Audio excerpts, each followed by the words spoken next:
കുംഭക്കൂറുകാർക്ക് വർഷം ഗുണദോഷ സമ്മിശ്രമായി അനുഭവപ്പെടും. വീട് മോടി പിടിപ്പിക്കും. വാഹനങ്ങളുടെ കേടുപാടുകൾ തീർക്കും. ആഗ്രഹിച്ചിരുന്ന ഭൂമി കൈവരും. വിദേശ ബന്ധങ്ങൾ കൊണ്ട് ഗുണമുണ്ടാകും. സർക്കാർ സഹായങ്ങൾ ലഭ്യമാകും. ലോൺ തുടങ്ങിയ സാമ്പത്തിക ആവശ്യങ്ങൾക്ക് തടസ്സമുണ്ടാവുകയില്ല. നേതൃസ്ഥാനത്ത് ഉയർച്ചയുണ്ടാകും. തൊഴിൽ രംഗത്ത് സ്ഥാനക്കയറ്റത്തിന് അവസരമുണ്ടാകും. ഉദ്യോഗാർത്ഥികൾക്ക് മെച്ചപ്പെട്ട ജോലി ലഭിക്കാവുന്ന കാലമാണ്.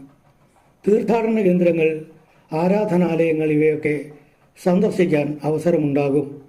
കർമ്മരംഗത്ത് വിജയവും സൽകീർത്തിയും സ്ഥാനലബ്ധിയും ഉണ്ടാകും. ചിരകാല പ്രതീക്ഷകൾ സാക്ഷാത്കരിക്കപ്പെടും. വിനോദത്തിനോ ലാഭത്തിനോ വേണ്ടിയുള്ള യാത്രകൾ അനുകൂലമാകും. സ്വർണം മുതലായ ധാതുദ്രവ്യങ്ങളുടെ ലാഭമുണ്ടാകും. വർഷത്തിന്റെ മധ്യത്തിൽ